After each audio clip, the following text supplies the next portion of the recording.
Hello everyone, welcome back to Medicology nursing services. आप सभी साथियों का आपके अपने YouTube channel Medicology nursing services में फिर से स्वागत है। सो फ्रेंड्स, यहाँ पे आप सभी लोगों के लिए क्लासेस कंडक्ट करवाई जा रही है। आपके एग्ज़ाम पेपर को देखते हुए MPNHM CHO का एग्ज़ाम पेपर आप सभी लोगों का होने वाला है। तो उसी के रिगार्डिंग इससे पहले मैंने आपको प्रीवियसली क्वेश्चन पेपर के रिगार्डिंग क्लासेस कंडक्ट करवा रहे हैं और उसी का आज सेकंड क्लास रहने वाला है। इससे पहले इसका फर्स्ट क्लास आप सभी लोगों के साथ मैंने कंडक्ट करवा दिया था। जो बच्चे पहली वाली क्लासेस नहीं देखे हैं तो प्लीज़ जाइएगा, आपको पहली वाली क्लासेस यूट्यूब पे देखने को मिल जाएगा। आज का हमारा क्लासेस सेकंड रहने वाला है, जो कि हम 20 क्वेश्चन से डील करेंगे। पिछली बार मैंने आपको 20 क्वेश्चन तक यहाँ पे डील करवा दिया था, ठीक है। तो अब बात करते हैं हम इसके आगे का क्लास। और किसी भी स्टूडेंट्स को पुराने क्वेश्चन पेपर चाहिए तो वो मेडिकोलॉजी नर्सिंग सर्विसेज से कांटेक्ट कर सकता है। विथ मिनिमल से मिनिमल चार्जेस पे आपको क्वेश्चन पेपर प्रोवाइड करवा दिए जाएंगे, ठीक है। आपको क्या करना है, आपको सिंपल सा क्या करना है, मैसेज लीव करना है, ठीक है। तो चलिए बढ़ते हैं बिना किसी टाइम डिले के। और आप सभी लोगों का एग्ज़ाम आई थिंक जनवरी से पहले पहले आई थिंक हो जाएगा, क्योंकि जनवरी से इन लोगों को CCH का बैच भी स्टार्ट करना है, ठीक है। तो माइंड सेट बिल्कुल स्टडी वाला बना के रखिए, ठीक है। तो चलिए बढ़ते हैं हमारी स्टडी की ओर। तो यहाँ पे 20 नंबर का क्वेश्चन आई थिंक मैंने आप सभी के सामने डील करवा दिया गया था, ठीक है। चलिए अब बात करेंगे हम कितना कि 20 हो गया हमारा।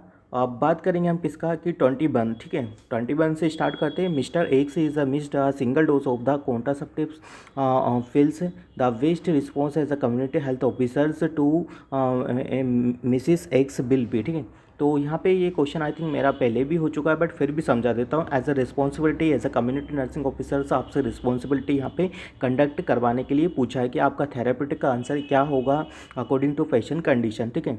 तो आप क्या बोलेंगे उसकी यूज़ बैरियर मेथड। यदि कोई पेशेंट है, ठीक है, XYZ जो भी पेशेंट है, ठीक है, यदि वो ओरल कॉन्ट्रासेप्टिव पिल्स यदि यूज़ करते हैं और उनका गलती से मिस डोज हो जाता है या वो नहीं लेते हैं, तो as a CHO at a sub centre what is the your therapeutic answer will be, ठीक है। तो यूज़ अ बैरियर मेथड आप उसको बोलेंगे कि आप यूज़ करिए, एक बैरियर मेथड को यूज़ करिए। या take the miss pills now and the continue to the course, आप उसको बोलेंगे कि आप जो मिस पिल्स थी वो उसको कंटिन्यू करिए, ठीक है। Discontinue the course because the OCP has no more effect, आप उसको ऐसा बोलेंगे क्या कि ये जो OCP है आपका वो नो मोर इफेक्ट होगा, मतलब अब आगे कोई भी इसका खाने से कोई भी आपको बेनिफिट नहीं होगा, ठीक है। Take the 2 pills in the next day and the continuity with the course, ठीक है। तो आप उसको ऐसा बोलेंगे क्या, ठीक है। तो यहाँ पे सिंपल सी बात है, एज अ CHO आप क्या उसको थेरेपेटिक आंसर दोगे, यही चीज़ें यहाँ पे पूछा गया है, ठीक है। तो आप उसको बोलेंगे कि take the 2 pills the next day and the continuity with the course, ठीक है। तो आई थिंक आप सभी लोगों को पता है कि जब भी आप ओरल पिल्स लेते हो तो उसमें 21 आपको देखने को मिलती है, और जो 7 वगैरह है वो आयरन की, आपको फॉलिक एसिड वगैरह की टैबलेट्स आयरन की आपको देखने को मिलता है, ठीक है। तो 21 कॉन्ट्रासेप्टिव करते यदि आपका 2 डोज मिस हो जाता है तो आप उसको नेक्स्ट डे कंटिन्यू कर सकते हो, ठीक है। बट यदि 2 और 3 मोर से डोज से ज़्यादा हो जाता है तो you can't will be the continue the oral contraceptive pills, ठीक है। तो इन चीज़ों को आपको ध्यान में रखना है। बिल्कुल इसी प्रकार से आपसे आने वाले MPCHO एग्ज़ाम में क्वेश्चन पूछे जाने वाले हैं, ठीक है।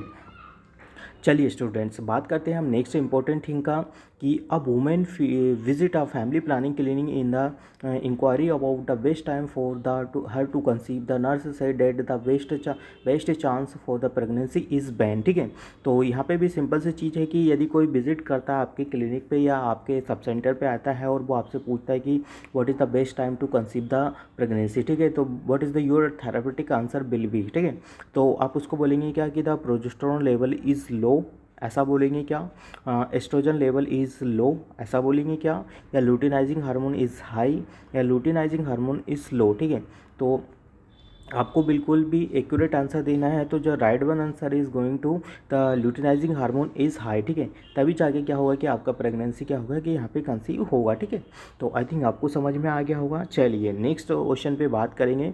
Nurse Linda is assessing a 16-year-old adolescent female who report weight loss, amenorrhea, and depression. Which is the following the additional information reported by the client suggest the AC editing order, ठीक है। तो यहाँ पे I think ये वाला जो option है इसका हम देखते हैं कि इसका राइट आंसर क्या देखने को मिलेगा। तो इसका राइट आंसर देखने को मिलेगा कि वेयरिंग टाइट फिटिंग क्लोथ, ये राइट आंसर रहेगा क्या? तो नहीं, बिल्कुल भी एज अ CHO आप इसको इस प्रकार के आंसर का नहीं दे सकते हो। Excessive and the utilise exercise, बिल्कुल राइट, ये आंसर आप सभी लोगों के लिए राइट रहने वाला है स्टूडेंट्स। स्किन अपेयर ओनली, नहीं बिल्कुल नहीं। एलिवेटेड ब्लड प्रेशर, ऐसा बिल्कुल नहीं है, ठीक है। तो ये राइट आंसर आप सभी लोगों को देखने को मिलेगा। चलिए बात करते हैं 24 नंबर की क्वेश्चन पेपर पे। क्या पूछा था आपसे प्रीवियसली जो क्वेश्चन पेपर है, और देखिए प्रीवियसली क्वेश्चन पेपर को डील करवाने का एक ही पर्पस है कि आपको आइडिया हो जाएगा कि what is types of the MCQ asking from the MPCHO, ठीक से। तो इस प्रकार से अपने आप को आप प्रिपेयर कर लीजिएगा, ठीक है। सभी को आई थिंक पता है कि लेवल ऑफ द जो क्वेश्चन है वो बहुत ही इजी रहते हैं, बट लैंग्वेज बना के पूछा जाता है, ठीक है। जैसे यहाँ पे क्वेश्चन में आप सभी लोगों को गाइड कर रहा हूँ कि हाँ इस प्रकार से क्वेश्चन को पढ़ना है और इस प्रकार से हमारे आंसर को एलिमिनेट करना है, ठीक है। तो यहाँ पे प्लस पॉइंट आप सभी लोगों के लिए है कि आपकी क्वेश्चन भी प्रैक्टिस हो जाएगी, देन आपको एक तरीका भी मिल जाएगा कि कैसे हमको आंसर को फाइंड आउट करना है, ठीक है। चलिए नेक्स्ट नंबर पर बात करेंगे। As per the WHO what is the ideal temperature of the newborn resuscitation room, ठीक है। तो यहाँ पे पूछा है कि सिंपल सा यदि लैंग्वेज में बताऊँ तो न्यूबॉर्न का रिससिटेशन रूम का टेम्परेचर आपसे पूछा गया है, ठीक है। तो आप सभी लोगों को पता है 25 से लेकर 28 डिग्री सेल्सियस आप सभी लोगों को देखने को मिलता है, ठीक है। एट द रूम टेम्परेचर से 28 देखने को मिलता है, क्योंकि आप सभी लोगों को पता है कि यही टेम्परेचर आपका डिलीवरी रूम का भी सेम ही होता है, ठीक है। 28 डिग्री सेल्सियस के था डिलीवरी रूम का भी यही टेम्परेचर होता है, और न्यू बॉर्न बेबी भी हमारा उसी टाइम होता है। तो उसी रिससिटेशन वाले भी रूम का टेम्परेचर भी आपको सिमिलर ही देखने को मिलेगा, ठीक है। चलिए, और स्टूडेंट्स एक और इम्पोर्टेंट चीज़ बताना चाहते हैं कि यदि आपसे इस प्रकार से पूछा जाता है तो जब आपको सेल्सियस टू फ़ारेनहाइट में कन्वर्ट करने का क्वेश्चन आ सकता है या फ़ारेनहाइट टू सेल्सियस में कन्वर्ट करने का क्वेश्चन आ सकता है, तो ये रिमेंबर और इसको मार्क कर लीजिएगा, ये वाला क्वेश्चन आने के चांसेस हो सकते हैं, ठीक है। चलिए नेक्स्ट नंबर पे क्वेश्चन पे बात करते हैं। विच vaccine is the content indicated in the child with the history of the convulsion, ठीक है। अब ऐसी कौन सी वैक्सीन है जो कॉन्ट्रा इंडिकेटेड है in the child with the convulsion, convulsion वाले पेशेंट को हम कौन सी मेडिसिन नहीं देते, ठीक है। डिप्टीरिया, हेपेटाइटिस, टिटनेस, ठीक है। ये वाली वैक्सीन हम जो कन्वल्सन पेशेंट होते हैं या चाइल्ड होते हैं उनको हम नहीं देते हैं, ठीक है। मीजल्स आई थिंक पता है क्या होता है, टाइफाइड पता है, BCG क्या पता है, ठीक है। तो मैं एक एक का थोड़ा रिव्यू कर देता हूँ ताकि आपको थोड़ा बहुत लेवल ऑफ द नॉलेज आपका इंक्रीज़ हो जाएगा, ठीक है। सबसे पहले स्टूडेंट्स हम BCG का बात करते हैं, तो BCG का हम ओरली क्या देते हैं, BCG हम ओरली देते हैं, और at the time of the birth हम BCG प्रोवाइड करवाते हैं, ठीक है। तो ये भी आई थिंक सभी लोगों को पता है। और कभी कभी डोज होता है 0.05 ml हम इसको देते हैं, ठीक है। और कितना देते हैं ये भी पता है। और सॉरी, ये BCG देने का है कि आपको इसको ऑरली नहीं देना है, सॉरी वो साथ में आपको पोलियो का होता है, ठीक है। इसको हम देते हैं सबक्यूटेनियसली देते हैं, BCG को कैसे देते हैं, सबक्यूटेनियसली देते हैं, ठीक है। तो इन चीज़ों का आपको पता होना चाहिए, ठीक है। और ये क्या करता है आपको स्किन में, BCG क्या करता है आपकी स्किन में परमानेंट स्कार फॉर्म करता है। तो स्टूडेंट्स से यहाँ पे अभी थोड़ा सा आपको करेक्शन देखने को मिलेगा, जो BCG के रिगार्डिंग थोड़ा सा कन्फ्यूज़न था, मैं यहाँ पे आप सभी लोगों का यहाँ पे मैं क्लियर कर देता हूँ कि जो हमने BCG का आपको बताया था अभी, है ना, पहले मैंने आपको ओरली बताया था, बट ये टोटली रॉन्ग है, ठीक है। यदि BCG को देना है तो आपको इंटरडर्मली हम इसका इंजेक्शन देते हैं, ठीक है। कितना देते हैं, इंटरडर्मली देते हैं। और डोज का मैं बात करूँ तो डोज मैंने आप सभी लोगों को बताया था 0.005 ml हम डोज इंटरडर्मली देते हैं, ठीक है। Dermis layer of the skin में हम इसको प्रोवाइड करवाते हैं, ठीक है। और जब सबसे परफेक्ट या बोल सकते हैं कि सबसे बेस्ट साइड आपका BCG प्रोवाइड करवाने का वो कौन सा होता है, तो लेफ्ट हैंड, ठीक है, देखने को मिलता है, इंटरडर्मली देते हैं। और जो BCG होता है वो हमारा परमानेंट स्कार का फॉर्म करता है, ठीक है। परमानेंट स्कार आपको छोड़ता है आपके लेफ्ट हैंड में, ठीक है। बेस्टस लेटरालिस जिसको बोलते हैं, यदि इसको थाई पे भी दे सकते हैं, ठीक है। बच्चों में कहाँ देते हैं, तो बेस्टस लेटरालिस वगैरह हम देखने को मिलता है। और जो देखने को मिलता है वो बच्चों में हम देते हैं IM, ठीक है। तो बेस्टस लेटरालिस जो होता है बच्चों में थाई पे, हम उसको IM की तरह यूज़ करते हैं। और जो डेल्टोइड के पास होता है इंटरडर्मली, हम यहाँ पे क्या देते हैं, BCG देते हैं, ठीक है। तो इन चीज़ों का थोड़ा डिफ्रेंशिएटेड याद रखने का, कभी कभी एग्जामिनर आपसे किसी भी प्रकार के क्वेश्चन को पूछ लिया जाएगा, तो आपको इन चीज़ों को डिफ्रेंशिएटेड करना आना चाहिए, ठीक है। तो आई थिंक आप सभी लोगों को यहाँ पे क्लियर हो गया होगा कि जो BCG के रिगार्डिंग चीज़ें हैं एट द बर्थ हम देते हैं, ठीक है। कभी कभी क्वेश्चन इसी प्रकार से पूछा जाता है कि एट द बर्थ कौन सा मेडिसिन हम देते हैं और कौन सा नहीं देते हैं, ठीक है।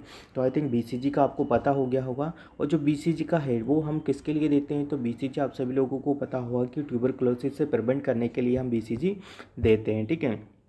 मीजल्स हो गया, मीजल्स से प्रोवाइड करवाने के लिए देते हैं, 9th मंथ पे देते हैं। आई थिंक ये भी आप सभी लोगों को पता हो गया सर।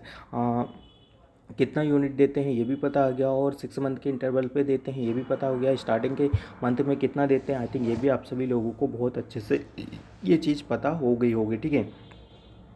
चलिए अब बात करेंगे हम किसका, जो टाइफाइड वगैरह होता है, टाइफाइड का ड्रग ऑफ चॉइस सेफ्ट्रेक्सोन रहने वाला है। जो लेटेस्ट गाइडलाइंस है उसके रिगार्डिंग आपका सही देखने को मिलेगा, ठीक है। मीसल्स का जैसे मैंने बताया था आपको कि 9th मंथ में हम देते हैं, ठीक है।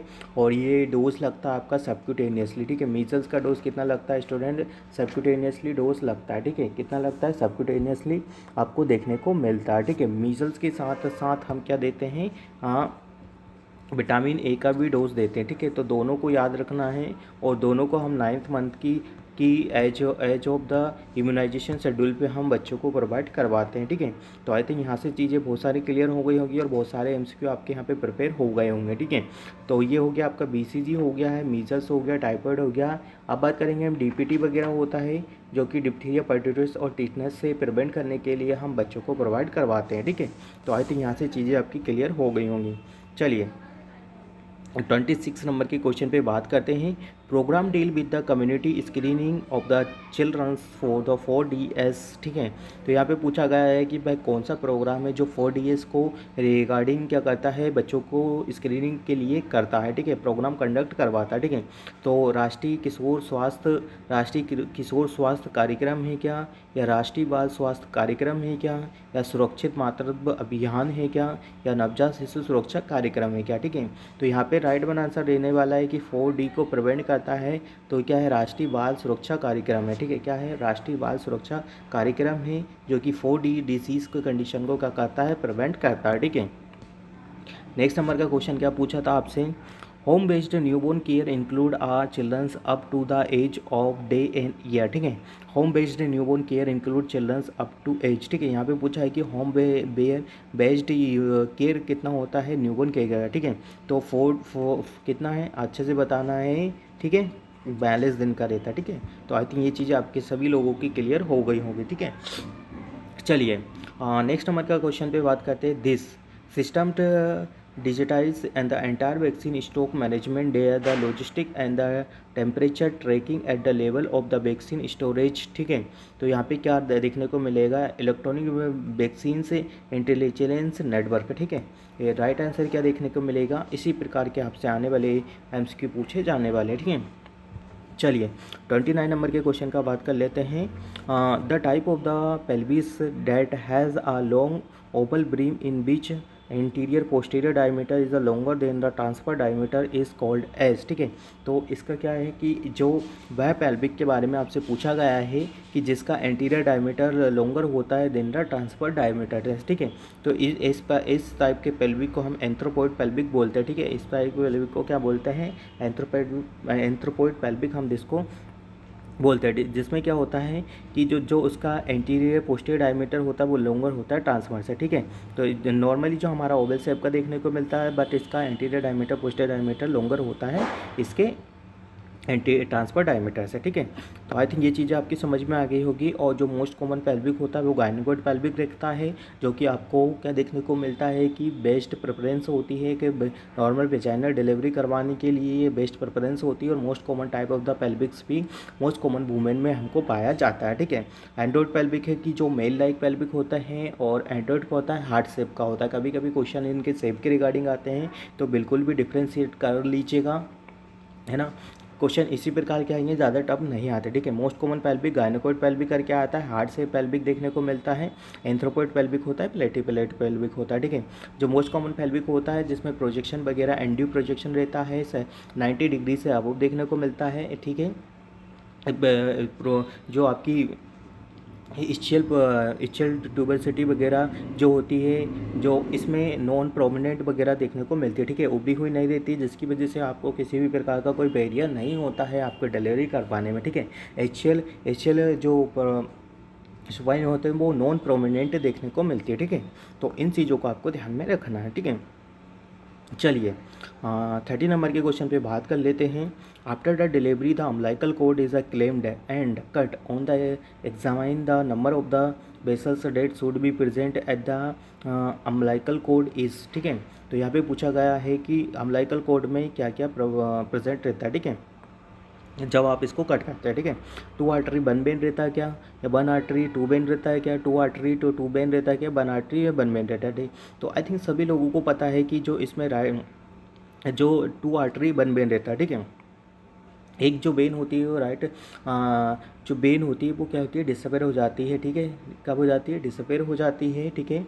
4 to 6 वीक में आपका क्या देखने को मिलता है, ये डिसअपेयर आपको देखने को मिल जाती है, ठीक है। तो जब इसको क्या करते हैं कि जब आप इसको कट करते हैं और जब देखते हो तो इसमें आपको 2 आर्टरी 1 बेन देखने को मिलती है, ठीक है।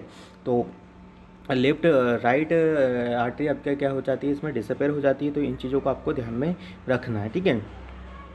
चलिए पेनलेस नो देखने को मिलेगा, ठीक है। Painless no rhythmic uterine contraction that are the easily palpate from about 12 week of the gestational is called as, ठीक है। तो यदि पेनलेस यूटराइन कॉन्ट्रैक्शन हो रहे हैं किसी भी पर्सन को, ठीक है, तो और वीक्स कितना है, 12 वीक्स है, तो इसका राइट आंसर क्या देखने को मिलेगा, ठीक है। तो लेबर हुआ क्या, तो सिंपल सी बात है, 12 वीक पे कोई लेबर का प्रोसेस स्टार्ट नहीं होता है, ठीक है। फॉल्स लेबर है क्या, तो डेफिनेटली नहीं है, ठीक है, ये भी करेक्ट आंसर नहीं है। क्विकनिंग है क्या, तो आप लोगों को पता है क्विकनिंग 16 से लेकर तो 18 वीक्स ऑफ द प्रेगनेंसी में देखने को मिलता है according to primary gravida and the multigravida, ठीक है, और द ब्रेक्सोस हिस कॉन्ट्रैक्शन, ठीक है। तो यही चीज़ें यहाँ पे होती है, ठीक है। इसमें क्या होता है कि पेनलेस रिदमिक यूटराइन कॉन्ट्रैक्शन आपको फील होता है, ठीक है। पेनलेस होता है, रिदमिक कॉन्ट्रैक्शन फील होते हैं, ठीक है। जब फनिक्स ऑफ द आप इंसर्ट करके देखोगे तो आपको इसी प्रकार के क्या देखने को मिलेंगे, पेनलेस यूटराइन कॉन्ट्रैक्शन आपको फील होंगे, ठीक है। तो आई थिंक ये चीज़ें समझ में आ गई होगी, ठीक है। लेबर की रिगार्डिंग चीज़ें बहुत अच्छे से पढ़ के जाना, स्टूडेंट्स वेरी वेरी क्लियर होना चाहिए सारे ही थॉट्स।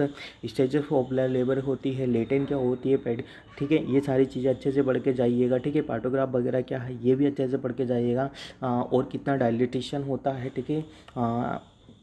4th स्टेज लेबर क्या होते हैं, 3rd स्टेज लेबर क्या होते हैं, प्लासेंटल स्टेज क्या होती है, आई थिंक ये सारी चीज़ें आप क्लियर करके जाएंगे तो आपका जो आने वाला एग्ज़ाम है बहुत ही ज़्यादा क्लियर हो जाएगा, ठीक है। क्विकनिंग, हाँ, तो क्विकनिंग क्या होता है, देखो क्विकनिंग का रिगार्डिंग क्वेश्चन पूछा जाता है, और ये प्रेजेंटिव में और कोई एक्यूरेट साइन आपको नहीं देखने को मिलता है, ठीक है।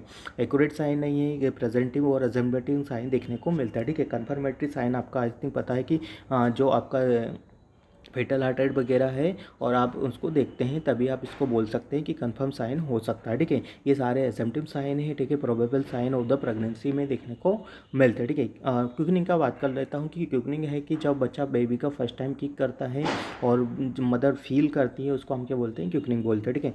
अकॉर्डिंग टू ये कंडीशन होता है यदि मान के चलिए कि कोई लेडी प्राइमरी ग्रेविडा है, ठीक है। प्राइमरी ग्रेविडा मतलब जो कि फर्स्ट टाइम बेबी को कंसीव कर रहे हैं और बर्थ देने वाले होंगे, ठीक है, तो उनको बोला जाता है, ठीक है। तो यदि वो 16 वीक्स ऑफ द प्रेगनेंसी में है तो उनको क्विकनिंग स्टार्ट हो जाएगा, ठीक है। वीक ऑफ द प्रेगनेंसी बहुत इंपॉर्टेंट होता है और इनको पढ़ना आप सभी लोगों के लिए वेरी वेरी इंपॉर्टेंट हो जाता है, ठीक है। देन बात कर लेता हूँ मैं कि यदि मल्टी ग्रेविडा है तो उनको 18 वीक्स तो 20 वीक्स भी लग सकता है, ठीक है। तो इन चीज़ों का ध्यान में रखना है। वीक्स के रिगार्डिंग एक ना एक क्वेश्चन आने वाले दिनों में जो MPCHO का एग्ज़ाम होगा आपसे पूछा ही जाने वाला है, ठीक है। तो बेस्ट है कि आपको आपका जो मैटरनिटी पोर्शन है, चाइल्ड नर्सिंग वाला है, वो भी आप क्लियर करके चलिएगा, ठीक है। तो यहाँ पे आंसर आप सभी लोगों को पता चल गया होगा। यहाँ पे एडिशनल पैरामीटर्स आप सभी लोगों के साथ शेयर किए जा रहे हैं। यदि आपको इसमें कुछ भी डाउट्स होता है तो बिल्कुल पूछ लीजिएगा, ठीक है। मैं क्वेश्चन कम करवा रहा हूँ बट क्वेश्चन के साथ साथ बहुत सारी चीज़ें ऐसे आप लोगों के साथ शेयर की जा रही है कि जो कि आने वाले एग्ज़ाम में आपको डायरेक्ट हेल्प करने वाली है, ठीक है। तो इन चीज़ों को आपको ध्यान में रखना है, ठीक है। चलिए 32 नंबर के क्वेश्चन का बात कर लेते हैं। The increase volume of the vaginal secretion due to the high level of the oestrogen result in thick white discharge it is known as, ठीक है। तो यदि यहाँ पे क्या पूछा, ठीक है, increase volume of the vaginal secretion, किसी फीमेल को वेजाइनल सिक्रेशन क्या होता है कि उसको हाई हो रहा है, ठीक है, क्या है उसमें थिक वाइट डिस्चार्ज हो रहा है, तो इसको क्या बोलेंगे, इसको हम लुकेरिया बोलेंगे, ठीक है, क्योंकि वाइटिस कलर हो रहा है तो इसलिए क्या बोलेंगे, इसको लुकेरिया बोलेंगे, ठीक है। हेगर साइन क्या है, गुडेल साइन क्या है, चैडविक साइन क्या है, लुकेरिया क्या है, ठीक है। तो यदि वाइट डिस्कलरेशन होता है थ्रू द वेजाइना तो इसको लुकेरिया बोलेंगे, ठीक है। कलर के बेसिस पे अलग अलग टाइप के आपको आइडेंटिफिकेशन करना आना चाहिए, ठीक है। अब चैडविक साइन क्या है, ठीक है, चैडविक साइन है कि blue discolouration of the vagina, ठीक है, चैडविक साइन है। और एक और होता है, चैडविक साइन होता है एंड एक और होता है जो कि दोनों में कन्फ्यूजन पूछा जाता है, ठीक है। चैडविक साइन होता है एक और टाइप का साइन होता है, वो मैं आपको यदि मुझे याद आएगा तो मैं आपको अभी रिसेंटली बता दूंगा, ठीक है। तो ब्लू डिस्कलेशन ऑफ द वेजाइनल, ठीक है, तो इसके लिए चैडविक साइन देखने को मिलता है, ठीक है। और देन बात करें गुडेल साइन, तो आपको पता है सॉफ्टिंग ऑफ द यूट्रस, ठीक है, तो ये सॉफ्टिंग ऑफ द यूट्रस का देखने को मिलता है। हेगर साइन होता है कि जो आप यूट्रस को फील करके देखते हैं lower part of the portion को, ठीक है, तो हेगर साइन आपको वहाँ देखने को मिलता है, ठीक है। तो चैडविक साइन हो गया और ओजेंडिया साइन, एक चैडविक साइन होता है, ओजेंडिया साइन होता है। और इस टाइप के कुछ जो वीक्स के रिगार्डिंग जो आपको साइन देखने को मिलते हैं और जो फिजियोलॉजिकल चेंजेस होते हैं at the time of the pregnancy, वो आपको बहुत ही केयरफुली पढ़ के जाना है। आने वाले एग्ज़ाम में आपको ये चीज़ें देखने को मिलती हैं। यहाँ पे मैं आपको शॉर्टली बता रहा हूँ, बट आपको यदि इसके कॉन्सेप्ट को समझना है, ठीक है, तो बिल्कुल आप इसका अच्छे से रिव्यू करके ही जाइएगा। आने वाले चाहे NP NHM जो CHO का एग्ज़ाम होगा वो कोई ईजी एग्ज़ाम आप सभी लोगों के सामने नहीं रहने वाला है, कंपटीशन ईजी नहीं होने वाला है, तो मेक श्योर कि आप अपने आप को उस तरीके से प्रिपेयर करके जाइएगा। 33 नंबर के क्वेश्चन का बात कर लेते हैं। The presence of the more than the 1 lakh organism in 1 ml in the 2 consecutive urine sample, the absence of the declare symptoms is called as, ठीक है। तो इसको क्या बोला जाएंगे, ठीक है, यदि तो absence है, ठीक है, तो सिंपल सी बात है कि एसिम्प्टोमेटिक बैक्टीरिया यूरिया देखने को मिलता है, ठीक है, बैक्टीरिया यूरिया देखने को मिलता है, ठीक है, तो राइट आंसर आपको देखने को मिलेगा, ठीक है। सिंपल सी बात है, देखिए क्वेश्चन को पढ़िए। The presence of the more than the 1 lakh organism पर ml in the 2 consecutive urine sample, ठीक है, यदि 1 लाख ऑर्गेनिज्म प्रेजेंट हो रहे हैं आपके किसमें 2 कंसेक्यूटिव यूरिन में, तो डिक्लेयर द सिम्टम हो, ठीक है, तो इसको एसिम्प्टोमेटिक बैक्टीरिया यूरिया बोलेंगे, ठीक है। तो आई थिंक ये चीज़ें आपकी समझ में आ गई होगी, ठीक है। चलिए नेक्स्ट क्वेश्चन पे बात कर लेते हैं कि आपसे प्रीवियसली ईयर में MPCHO में क्या क्वेश्चन पूछा गया था। During pregnancy constipation can be cause due to the all of the following except, ठीक है। तो देखिए प्रेगनेंसी के रिगार्डिंग बहुत सारे क्वेश्चन पूछे जा रहे हैं, क्योंकि देखिए हेल्थ केयर सिस्टम का ना सिंपल सा एक रूल है कि आपकी जो ग्रोथ लेवल जो बिल्कुल रूट लेवल पे है, मतलब कह सकते हैं कि रूरल एरिया में जितना भी हेल्थ केयर सिस्टम है उनको अच्छे तरीके से डेवलप करना, ठीक है। और अच्छे तरीके से कब डेवलप होंगे कि जब आप जैसे फ्यूचर ऑफिसर्स CHOs वहाँ पे जाएंगे, तो फिर वहाँ पे क्या वहाँ पे आप पेशेंट के साथ में कंडक्ट करेंगे, किस प्रकार से उनके थेरेप्यूटिक क्वेश्चन के आंसर देंगे, और यदि किसी प्रकार का कुछ हैपनिंग होता है तो इसको कैसे हैंडल करेंगे, ठीक है। तो यहाँ पे वही चीज़ आपसे पूछी गई है, ठीक है। यदि आपके पास मान लीजिए आप काम कर रहे हैं और आपके पास कोई प्रेगनेंसी वाली लेडी आती है, तो then what is the your next step, ठीक है, तो यही यहाँ पे पूछा गया, ठीक है। ड्यूरिंग प्रेगनेंसी देखिए कोई भी हो सकता है, कोई भी आपके पास आ सकता है, ठीक है। यदि आप सब सेंटर में बैठे हो मतलब you are looking a doctor, ठीक है, तो आपसे हर हजार तरीके के क्वेश्चन आपसे पूछे जाएंगे, but you can't be able the question, ठीक है, राइट, ठीक है। तो आप क्या करोगे भाई, बिल्कुल ही क्या करोगे, डीमोटिवेट हो जाओगे, ठीक है। भले आप जॉब ले लोगे बट क्या होगे, डीमोटिवेट हो जाओगे। तो ऐसा बिल्कुल नहीं करना है, नॉलेज रखना है और हर एक चीज़ का नॉलेज रखना है। इसीलिए इसी प्रकार के क्वेश्चन आपसे MPCHO पूछ रहा है, क्योंकि आप जब सब सेंटर में बैठते हो तो आपके पास ना तो कोई डॉक्टर बैठता है ना कोई बैठता है, आप ही को है क्या कि पेशेंट को एक गुड मैनर में आपको क्या है उसको आंसर देना है, ठीक है। तो ये चीज़ें यहाँ पे पूछी है, ठीक है। मैं साथ में क्वेश्चन के साथ साथ मैं आपको वो चीज़ें बता रहा हूँ जो कि आने वाले एग्जाम में आपसे पूछी जा सकती है, ठीक है। तो यहाँ पे क्या रहेगा, during pregnancy constipation can be caused due to the all of the following factor except, ठीक है। तो सारे फैक्टर कॉन्स्टिपेशन क्रिएट करते हैं, बस किसी एक को छोड़ के, ठीक है। तो फॉलिक एसिड सप्लीमेंट कभी भी कॉन्स्टिपेशन क्रिएट नहीं करता। डिहाइड्रेशन रहेगा, ठीक है, डिहाइड्रेशन रहेगा तो सिंपल सी बात है कि बॉडी हाइपोवोलेमिक होगा, बॉडी में फ्लूइड नहीं रहेगा, तो obviously it will lead to the constipation, ठीक है। आयरन सप्लीमेंट होगा तो definitely it will lead to coast ना कॉन्स्टिपेशन, ठीक है। ओब्लिक एनाल्जेसिया रहेगा तो भी देगा, ठीक है। तो इन सब चीज़ों से कॉन्स्टिपेशन प्रेगनेंसी वाली लेडीज़ को हो सकते हैं। बट आपके यदि आप फॉलिक एसिड सप्लीमेंट लेते हैं तो you not be suffering from the constipation, ठीक है। तो इस प्रकार के आपको थेरेपेटिक आंसर किसी भी पर्सन को देना है, ठीक है। नेक्स्ट नंबर के क्वेश्चन पे बात कर लेते हैं कि क्या क्वेश्चन पूछा गया था। Which of the following hormone secrete during the pregnancy cause the vasodilation and the lower blood pressure, ठीक है। तो यहाँ पे पूछा गया है कि वेजोडाइलेशन होता है, ठीक है, कौन से उसकी वजह से होता है, ठीक है। सिगरेटेड कौन से हार्मोन की वजह से होता है, ठीक है। एंटीडायरेटिक हार्मोन की वजह से होता है क्या, एंजियोटेंसिन कन्वर्टिंग एंजाइम सेकंड की वजह से होता है क्या, या प्रोजेस्टेरोन की वजह से होता है क्या, नॉन ऑफ द दिस क्या है, ठीक है। तो अब यहाँ पे आपको एक सिंपल सा क्वेश्चन और सिंपल सा एक तरीका याद रखना है भाई।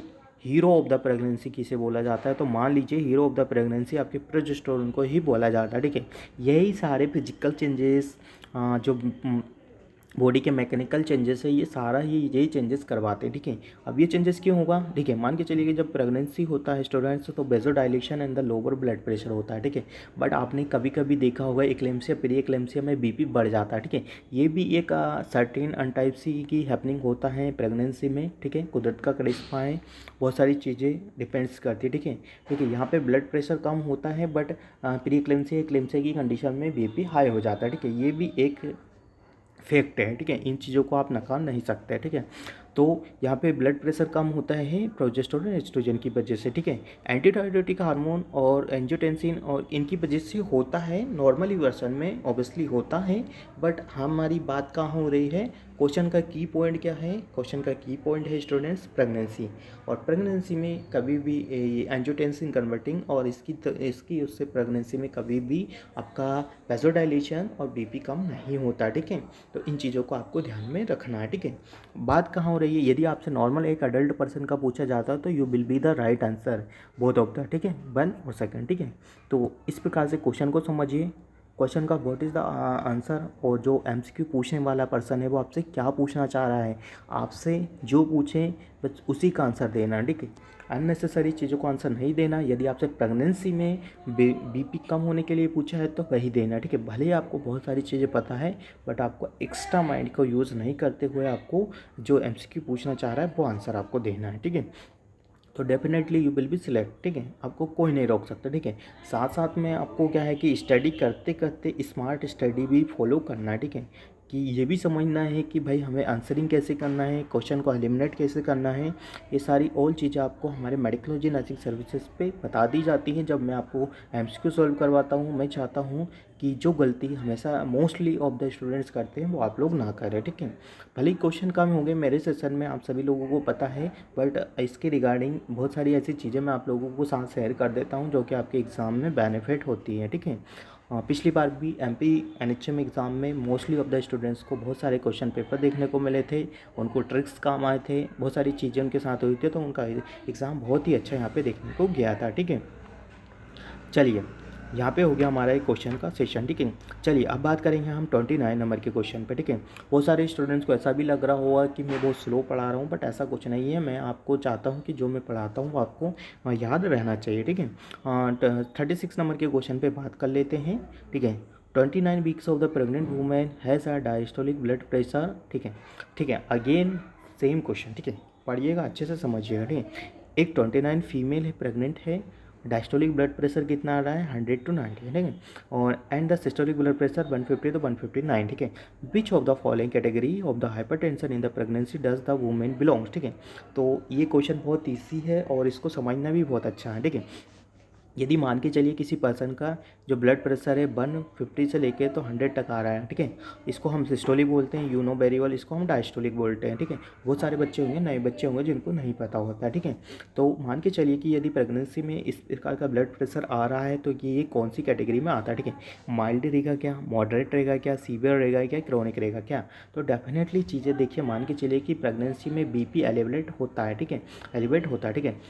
जो बीपी एलिवेट होता है वो आपका जो प्री वाला देखना, प्री हाइपरटेंशन का बताता हूँ मैं अब आपको, ठीक है।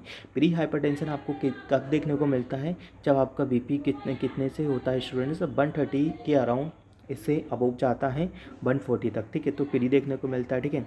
माइल्ड केस में देखने को मिलेगा जब आपका हाइपरटेंसिव केस में देखने को मिलेगा आपका 140 से आपको देखने को मिलेगा। बट वही बात करो, मॉडरेट जब हो जाता है स्टूडेंट की, जब आपका बीपी को होता है 150 से क्रॉस कर जाता है तब मॉडरेट होता है। ये मेडिकल सर्जिकल में अलग अलग चीज़ें हैं। मैं आपको अभी प्रेगनेंसी का बता रहा हूँ, ठीक है। मेडिकल सर्जिकल में स्टेजेस चलती है, ठीक है। स्टेजेस कब उसको ध्यान में रखना है, ठीक है। ये मैं भी आपको प्रेगनेंसी कंडीशन में बता रहा हूँ, इसलिए थोड़ा वैल्यू ऊपर नीचे हो सकता है, बट आपको एक जेन्युइन सा आइडिया लग जाएगा कि नहीं, हाँ इस प्रकार के यदि क्वेश्चन आते हैं तो you will be to give the right answer, ठीक है। तो इस प्रकार का होता है, ठीक है। तो ये ध्यान में आपको रखना है, ठीक है।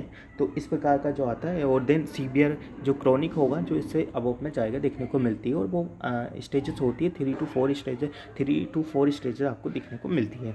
तो मॉडरेट वगैरह देखने को मिलता है, ठीक है।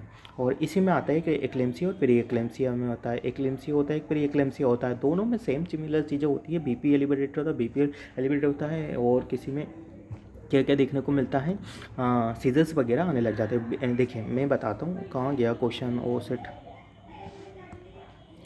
Eclampsia pre eclampsia.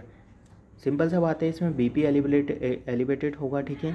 सब कुछ चीज़ें होगा, बीपी एलिवेटेड होगा, हेडेक होगा वगैरह सब कुछ देखने को। ऑब्वियसली सिंपल सी बात है, यदि बीपी एलिवेट होता है तो ऑब्वियसली आपका ऑक्सीपिटल हेडेक वगैरह, ब्लड प्रेशर वगैरह देखने को मिलता है, ठीक है। यहाँ पे एक चीज़ सिंपल सी है कि एक्लेम्सिया और प्री एक्लेम्सिया में क्या है कि यहाँ पे आपको क्या देखने को, फिट्स वगैरह कन्वल्सन टाइप की कुछ साइन एंड सिम्टम्स ही आपको देखने को मिल सकते हैं, ठीक है। तो इन चीज़ों को आपको ध्यान में रखना है। चलिए नेक्स्ट नंबर की बात करते हैं, 37 नंबर के। Full term mother with the gestational diabetic delivery of the baby of the 4 kg weight, what is the investigation must be the regularly to prevent the complication, ठीक है। तो यहाँ पे पूछा गया है, एक फुल टर्म बेबी है, जेस्टेशनल डायबिटिक वाली मदर है, और जो उसका बेबी है वो कितना है 4 किलो कैलोरी का, ठीक है। तो must be the regularly to prevent complication. तो सिंपल सी बात है, हम उसको ब्लड ग्लूकोज से उसको प्रिवेंट कर सकते हैं, ठीक है। और ये जीटीटी का पट्टा कब लगाया जाता है, ग्लूकोज टॉलरेंट टेस्ट, ठीक है। ग्लूकोज टॉलरेंट टेस्ट और जीटीटी प्रेगनेंसी में लगाया जाता है 24 से लेके तो 28 वीक्स ऑफ द प्रेगनेंसी में हम जीटीटी का पता लगाते हैं। देन यदि फर्दर कुछ इन्वेस्टिगेशन होती है तो फर्दर पेशेंट को उस तरीके से ट्रीट किया जाता है, ठीक है। तो ये क्वेश्चन जरूर आएगा जीटीटी का करने के लिए, आपको आने वाले MPCHO एग्जाम में जरूर पूछा जाएगा। 38 नंबर के क्वेश्चन का बात कर लेते हैं। Pregnant women is the haemoglobin value decrease and the reach the lowest in the which trimester, ठीक है। तो सबसे जो मोस्ट कॉमन वो थेरापेटिक आंसर आपको देखने को मिलता है, ठीक है। एज अ CHO मान लीजिए आप CHO में काम कर रहे हैं, ठीक है, एट द सब सेंटर पे काम कर रहे हैं, ठीक है। रूरल या अर्बन एरिया में भी आजकल सब सेंटर होते हैं, वहाँ पे काम कर रहे हैं, ठीक है। कोई लेडी आती है, यदि आपसे कुछ पूछता है कि भाई हमारा ब्लड हीमोग्लोबिन वगैरह कम हो रहा है, तो आपको सबसे पहले उसका हिस्ट्री वगैरह लेना है और देन फाइंड आउट करना है कि द हीमोग्लोबिन आपका सेकेंड ऑफ द ट्राइमेस्टर में डिक्रीज होता है, ठीक है। अब व्हाट इज़ द ट्राइमेस्टर, तो 3 टाइप्स ऑफ द ट्राइमेस्टर देखने को मिलता है, 0 to 12 weeks first trimester, 13 to 27 weeks second trimester, और देन उसके बाद आता है आपका 20 टू टिल डिलीवरी, ये आपका थर्ड ट्राइमेस्टर हो जाता है। आपका जो हीमोग्लोबिन वगैरह होता है मोस्ट सारे जो केसेस वगैरह आपको देखने को मिल रहे हैं सेकेंड ट्राइमेस्टर में ज़्यादा कॉम्प्लिकेशंस देखने को मिलते हैं, ठीक है।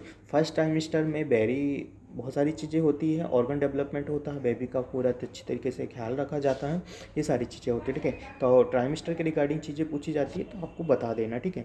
और एक और क्वेश्चन जो हमेशा बनता है, मैं उसको एड ऑन करना चाहूँगा कि फर्स्ट ट्राइमेस्टर में बेबी का वेट कितना होता है, 1 kg होता है, 5 kg अलग अलग ट्राइमेस्टर में बढ़ता है। इन चीज़ों का आपको ध्यान में रखना है। 39 नंबर के क्वेश्चन का मैं बात कर लेता हूँ। When the systolic blood pressure is the between the 130 to 139 mm blood pressure is classified is the, ठीक है। तो हाइपरटेंशन स्टेज फर्स्ट, जैसा मैंने अभी आपको बताया था कि आपका जो मेडिकल सर्जिकल में हाइपरटेंशन वाली स्टेज है वो डिफरेंट है, ठीक है। तो यहाँ पे वही चीज़ें पूछी है, यदि किसी का 130 से लेके तो 139 तक है, ठीक है। तो इसको क्या बोला जाता है, तो जैसे मैंने बताया था आपको कि ये प्री स्टेज होती है और इसको हाइपरटेंशन स्टेज फर्स्ट बोला जाता है, ठीक है। तो आई थिंक ये चीज़ें आपको समझ में आ गई होगी, ठीक है। वो मैंने आपको प्रेगनेंसी की कंडीशन बताई थी, यहाँ पे मेडिकल सर्जिकल के रिगार्डिंग क्वेश्चन पूछा गया है, तो आप इन चीज़ों को ध्यान में रखना है, ठीक है। यदि 130 to 140 आता है तो आपका फर्स्ट स्टेज में कंसिडर आपको किया जा सकता है, ठीक है। चलिए, तो यहाँ पे मेरे जो क्वेश्चन हैं, आई थिंक क्वेश्चन के साथ साथ बहुत सारी ऐसी चीज़ें जो एडिशनल पैरामीटर आप सभी लोगों को पता होना चाहिए। क्वेश्चन सब लोग पढ़ के जाते हैं, पढ़ाई भी बहुत अच्छे से करते हैं, बट वहाँ पे हमें हमारा आउटपुट कैसे लेना है वो मैंने आपको आज बताया, ठीक है। तो आई होप आपको वीडियो समझ में आया होगा। क्लासेस अच्छा लगा तो मेरे फ्रेंड लोगों के साथ शेयर कर दीजिएगा, और नेक्स्ट क्लासेस बहुत जल्दी मैं कंडक्ट करवाऊँगा। नेक्स्ट जो भी क्वेश्चन पेपर है वो आप सभी के साथ डील किए जाएंगे। तो होपफुली आपको क्लासेस समझ में आया होगा, और यदि क्लासेस समझ में आया तो अपने फ्रेंड सर्कल में ज़रूर शेयर कर दीजिएगा। Medicology nursing services always to do for you nursing officers. तो क्लासेस शेयर करिए, ये आप सभी लोगों का मोरल रिस्पॉन्सिबिलिटी बनता है कि क्लासेस को ज़्यादा से ज़्यादा बच्चों को आप शेयर कर दीजिएगा। और देन किसी को क्वेश्चन पेपर चाहिए तो वो क्वेश्चन पेपर ले लीजिए, ठीक है, क्योंकि क्वेश्चन पेपर लेना बहुत कंपलसरी है। आपको पता होना चाहिए कि जिस तरीके से जिस जिस बोर्ड के लिए आप लड़ाई कर रहे हो वहाँ पे किन किन चीज़ों की आपको ज़रूरत पड़ने वाली है, ठीक है। तो आपको इन चीज़ों का ध्यान होना चाहिए, ठीक है। तो आई होप आपका स्टडी वेल चल रहा होगा और अच्छे से स्टडी करना है। मान के चलिएगा लास्ट अटेम्प्ट होने वाला है सीएचओ के लिए एमपी एनएचएम में, ठीक है। बहुत वैकेंसी निकाल चुका है, बट अब बहुत ही कम ना के बराबर वैकेंसी आने वाला है, ठीक है। तो इन चीज़ों को ध्यान में रखिए, अपने स्टडी को वेल करिए, अच्छे से पढ़िए, ठीक है। बाहरी लग लगाव से दूर हो जाइए, जो भी आपको लगता है कि मेंटल हेल्थ के लिए अच्छे नहीं है, keep away from your self, ठीक है। अपने आप को डिटैच कर लीजिए, क्योंकि आपके लिए सबसे इम्पोर्टेंट होना चाहिए, आपका कैरियर होना चाहिए, ठीक है। तो आई होप आपको चीज़ें समझ में आ गई होगी। हम मिलेंगे नेक्स्ट क्लासेस के साथ। नेक्स्ट जो भी अपडेट आएगी एमपीसीएचओ के फॉर्म को फिलअप करने में जिन बच्चों को प्रॉब्लम आ रही है तो वो हमसे कांटेक्ट कर सकता है, और किसी को फॉर्म फिलअप करवाना है तो भी कांटेक्ट कर सकता है। तो मिलते हैं नेक्स्ट वीडियो के साथ, जब तक बने रहिए आपके अपने YouTube channel Medicology nursing services पे। तो thank you so much guys, keep watching us, keep supporting us. Thank you so much guys.